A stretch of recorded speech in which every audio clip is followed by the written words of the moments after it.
মানে কি জন্য আসলেন?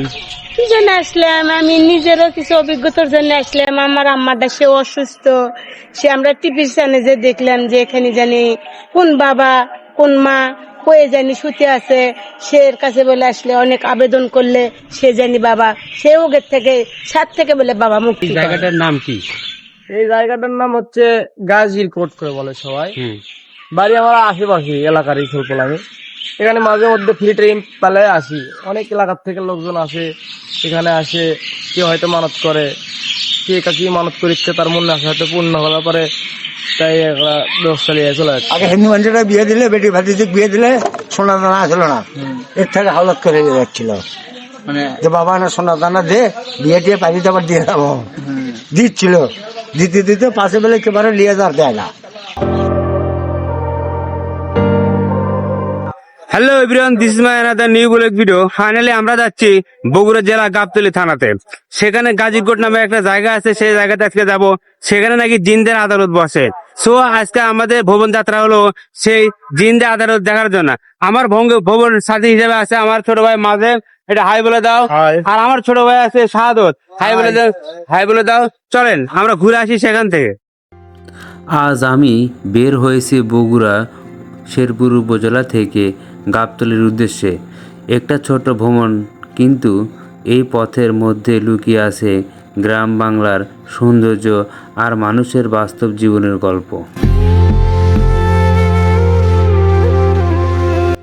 শেরপুর উপজেলা থেকে গাবতলী যেতে হলে সবচেয়ে সহজ উপায় হলো বাস কিংবা সিএনজির ব্যবহার।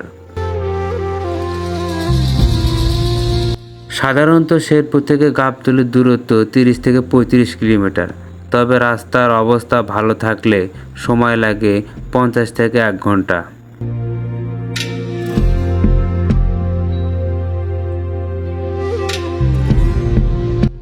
যদি আপনি সিএনজি কিংবা অটো রিক্সা রিজার্ভ নিলে 400 থেকে 700 টাকার মতো ভাড়া নিতে পারে গাবতলী উপজেলায় যেতে। প্রিয় বন্ধুরা, দীর্ঘ 1 ঘন্টা জার্নির পর কিন্তু আমরা সেই একবাড়িয়া গ্রামে গাজীরকোট, যেখানে জিনদের আদালত বসে, সেই জায়গায় কিন্তু আমরা এসে গেছি। এই পাশে দেখেন ধান ক্ষেত, আর এই পাশে ধান ক্ষেত, আর আমার পাশে ওই সামনে কিন্তু ওটাই কিন্তু আপনার গাজীরকোট, যেখানে আপনার জিনদের আদালত বসে। লোককথায় প্রচলিত আছে সেখানে নাকি জিনদের আদালত বসে। তো আমরা সেখানে যাব। আপনারা আসতে বুঝতে পারবেন যে এখানে কতটুকু একটা ভয়ানক জায়গা। দেখেন সব পুরাতন গাছগাছালি। আমরা সেই কাঙ্ক্ষিত জায়গাতে কিন্তু আমরা পৌঁছে গেছি। অনেক কষ্ট পর নতুন জায়গা। আমরা ভিডিওর মাধ্যমে এই জায়গার সম্পর্কে পুরোটাই কিন্তু আমরা আজকে আপনাদের মাঝে তুলে ধরবো। এই হলো গাজীরকোট, যেখানে লোককথা অনেক কথা পরিচালিত আছে। এটা হলো আমাদের সেই আপনার জিনদের আদালত বলা হয়। এখানে অদৃশ্যভাবে কিন্তু জিনরা বিচার আচার করে থাকে, এরকম লোককথাই কিন্তু আমরা শুনতে পারছি।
আমাদের এই বাংলাদেশে এমন এমন কিছু জায়গা আছে যেখানে দিনের আলোতে স্বাভাবিক মনে হলেও রাত নামলে হয়ে ওঠে গভীর ভয়ঙ্কর এবং রহস্যময়।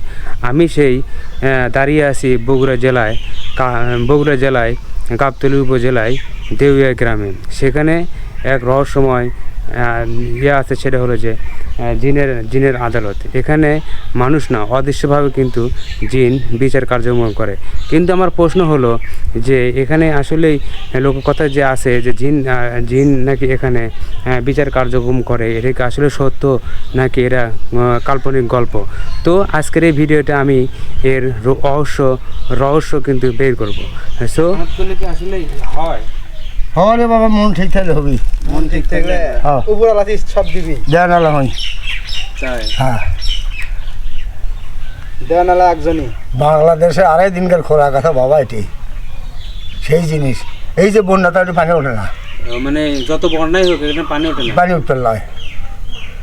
বহু দূর থেকে লোকজন আছে গাড়ি নিয়ে। 2.5 দিনকার খরাক আছে পুরো বাংলাদেশ এই দিনকার খোরাক আছে এটি বাবা, সেই যাই আল্লাহ তাআলার। অথবা গাছ গাছে ফের পর একটা ডাল কাটলা সর থাকছে না, কেউ নয়। আপনার বাসা কি এখানে? কি ব্যাপার? ঠিক আছে। ওই যে তোমাকে বাসা করবা? তোমাদের বাসা ধনুটের। ও, এটা খুব জাগ্রত জায়গা বাবা। যাক, আপনার মনের আশা পূরণ করে দিক। হ্যাঁ, খোদা সাহেব শান্তি থাক, খুব ভালো। বিশ্বাস জিনিসটাই বড়। রংপুর দিনাজপুর থেকে লোক আছে, বহু দূরে থেকে আসলে বাবা।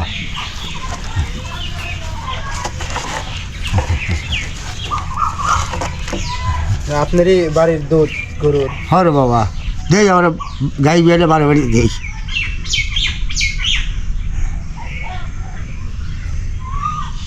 বারে বাড়ি দেই। ও দড়ি দলবি এটা টিলত।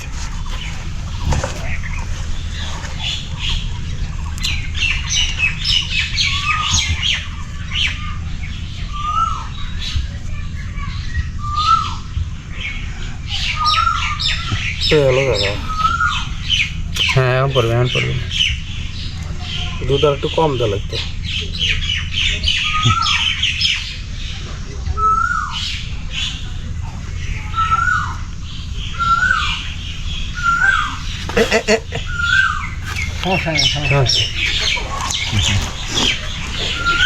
দাদুর মনের আশা পূরণ করে দিক। খোদা সাহেব ভালো থাক।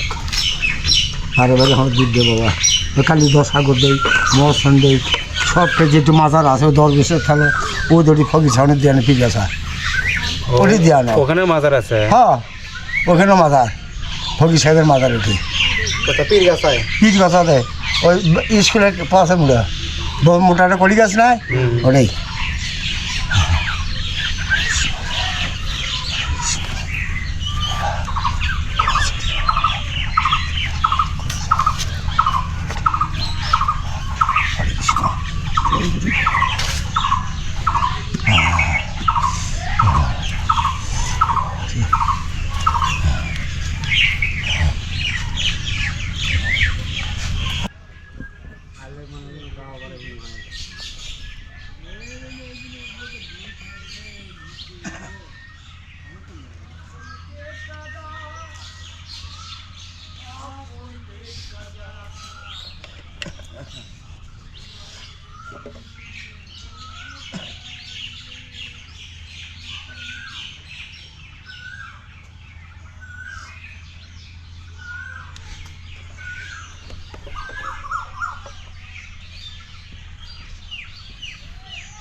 এই জায়গাটার নাম কি? এই জায়গাটার নাম হচ্ছে গাজীর কোট করে বলে সবাই। বাড়ি আমার আশেপাশে এলাকারই ছোটল। আমি এখানে মাঝে মধ্যে ফ্রি ট্রেন পেলে আসি। অনেক এলাকার থেকে লোকজন আসে, এখানে আসে। কেউ হয়তো মানত করে, কে কি মানত করিচ্ছে তার মনে আসে, হয়তো পূর্ণ হওয়ার পরে তাই একটা ব্যবস্থা নিয়ে চলে যাচ্ছে। এখানে আমরা জানি যে এখানে আপনার জিনরা বিচার করে, এই ধরনের কিছু আমরা শুনতে পারছি, এটা আসলে কি সত্য নাকি? তবে আমি শোনা কথা আমারও এরকম, তবে জিন বিচার করে এরকম কিছু শোনা যায়নি। তবে সত্য কথা বলতে কি, এটা এমন একটা জায়গা, এর একটা সত্যতা আছে। এখানে আসে কেউ যদি মনে করেন কোনো একটা ক্ষতি করার চিন্তা ভাবনা করে, কি একটা বাজে মন্তব্য চিন্তা ভাবনা করে, তাহলে তাই কখনো এর থেকে নিস্তার পাবে না। যেমন এটা কিছুদিন আগে এই দান বাক্স চুরি করে নিয়ে যাওয়ার সময় এমনি যাতে লাগছিল, পরে এই বটের গাছের লতায় ওকে আটকে থাকছিল, এরকম একটা সত্যতা ঘটনা শোনা গেছে। মানে যে এখান থেকে আপনি কেউ কোনো কিছু নিয়ে যেতে পারেন না? না, কোনো কিছু নিয়ে যেতে পারে না। এই যে খড়ি খের পরে আছে, ইটে উঠে পড়ে আছে, গাছ গাছালি পরে আছে, যার মন চাচ্ছে তাই এটি আনতে পারে। হয়তো লোকজন সবাইকে মিলে একটা খাওয়া দাওয়া করছে, ইটকারি এটি মজা করে সবাই আনন্দ করে চলে যাচ্ছে। এই এলাকার বিশেষজ্ঞ আছে সেই একটা জায়গা এটা। তবে অনেক এলাকার থেকে সেদিনকে কিছুদিন আগে ঢাকার থেকে একটা হুজুর আসছিল, আশা করছে ভাই এরকম না আপনাকে এই এলাকার বলে জিন বিচার করে দেখি দে, করছে আমি এই গাছের পাতা কাটবো। তো আমি করছি পাতা কাটেন, সমস্যা কি? তা করছে যে পাতা কাটবো আমার সমস্যা হবে না, আমি বহুত দেখছি এটা সেটা খবর এই সম্বন্ধে গল্প শুনছি। তা ওই পরে বুঝাচ্ছে যে আল্লাহ সর্বদাই শক্তিমান, তার ব্যতীত আর কিছু নাই। এই যে এটি জিন আছে, এটা আছে সেটা আছে, এলে ভুল কথা। তার কারণ ভুল কথা এই জন্যই বুঝাচ্ছে, তুমি একটা জিনিস, একটা গাছের পাতা বিনা প্রয়োজন ছাড়া কাটাও, এটা পাপ, অন্যায়। এই অন্যায়কারীকে কেউ পছন্দ করে না। আর এই জায়গা নিশ্চয়ই কিছু একটা আছে, আর বিশেষজ্ঞ না থাকলে তো এরকম এই জায়গায় এটা হতো না। আর বহু লোকজন এটি বহু জায়গা থেকে আসে, যায় যেটা মনোমানন করে, তাই সেটা পূর্ণ হয়ে যায়। হয়তো তবরকলি আসে, সগলি কি পরিবেশন করে দিচ্ছে, হ্যাঁ মনে আসা হয়তো পূর্ণ হচ্ছে, এরকম চিন্তা ভাবনা। তাহলে সেই জায়গার থেকে মন থেকে একটা বিশ্বাস করে, এটা বাস্তবতা, সেই জন্যই এটা আছে। ধন্যবাদ। শুনছি রাত 12টার থেকে দুপুর 12টার সময় করে বিচার বসে এরকম। সেটা কি ভাব নাকি, এটা কি সত্যি নাকি?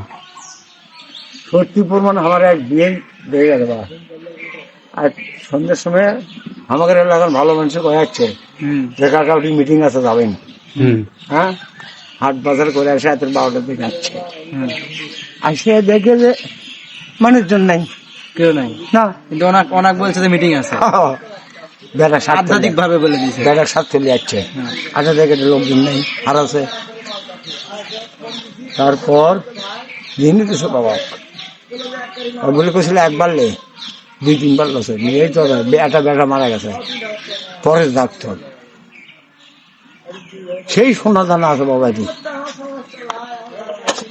আগে হিন্দু মানুষেরা বিয়ে দিলে, বেটি ভাতি বিয়ে দিলে সোনা দানা আসলো না, এর থেকে হাওলাত করে যাচ্ছিল, মানে যে বাবা না সোনা দানা দে, বিয়ে টিয়ে পাইতে আবার দিয়ে যাবো, দিচ্ছিল। দিতে দিতে পাশে বেলে একেবারে লিয়ে যার দেয় না, দেয় না, আর দেয় না কাকু, কথা দিয়ে কথা রাখে নাই। না না না, মানুষের জবাব নেই বাবা, মারে ধরে খায়। মানে এখান থেকে নিয়ে যাওয়ার পর আর সেটা ফেরত দেয়নি? দিছিল পয়লা বেলা দিছে, তারপরে নিয়ে যাওয়ার, তারপরে একজন নিয়ে যাওয়ার দেয়নি। সোনার গয়না বাতি যত যা লাগে বিয়ার, হ্যাঁ সবকিছু দিছে। এখানে চাইলে পরে ও আধ্যাত্মিক ভাবে পেয়ে যেত, দিছে। হ্যাঁ হ্যাঁ, এর কাছে চাইলে দিছে, একা একা সেটা আবার বিয়ে টিয়ে পারিয়ে গেলে পরে আবার নিচে ফেরত দিয়ে দিচ্ছে। হ্যাঁ, এখন কিছু দেয় না। বহু আছে বাবা, কি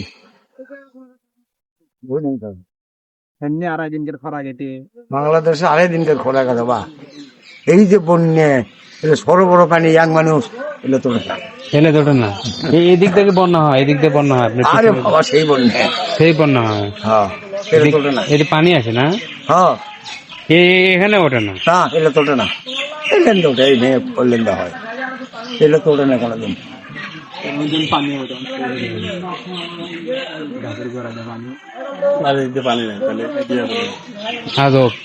আসলে আমাদের বাংলাদেশে কিন্তু এমন এমন অনেক জায়গা আছে কিন্তু যেটা সুলতানের মাজার। কোথা থেকে আসছে? ঢাকা গাবতলী থেকে, বগুড়া গাবতলী থেকে। এখানে আসলেন, এখানে মানে কি জন্য আসলেন? কি জন্য আসলাম, আমি নিজেরও কিছু অভিজ্ঞতার জন্য আসলাম। আমার আম্মাটা সে অসুস্থ, সে আমরা টিভির চ্যানেলে দেখলাম যে এখানে জানি কোন বাবা কোন মা কয়ে জানি শুতে আছে, সে এর কাছে বলে আসলে অনেক আবেদন করলে সে জানি বাবা, সে ওগের থেকে 7 থেকে বলে বাবা মুক্তি করে। আমরা এই শুনে আমি বাবার দরবারে আসছি। দেখ আপনার কথা সে কবুল করুক, আপনার মনের আশা পূরণ করুক। হ্যাঁ এইখানে আসলে এর ঘটনাটা আসলে সত্যি না সত্যি। আন্টি? হ্যাঁ সত্যি। ও, মানে এখানে অনেক দূর দূরান্ত থেকে লোক আসে, অনেক দূর দূর থেকে, বহু দূরে দূরে থেকে লোক আসে। দেখা যাচ্ছে এখানে মানত করে না? হ্যাঁ মানত করে, যে আমি মানত করলাম যে আমার মনের আশা, আমার আম্মার যদি অসুখ ভালো হয়, আমি সামনে শুক্রবারে 3 কেজি বাতাসা নিয়েছি, এখানে গোর্জের করেছে, বাবার কাছে দিয়েছে। আমি বাবার যা পারি 2 টাকা 1 টাকা যা পারি আমি দিয়েছি, এখান থেকে বাবার থেকে বিদায় নিয়ে চলে যাবে।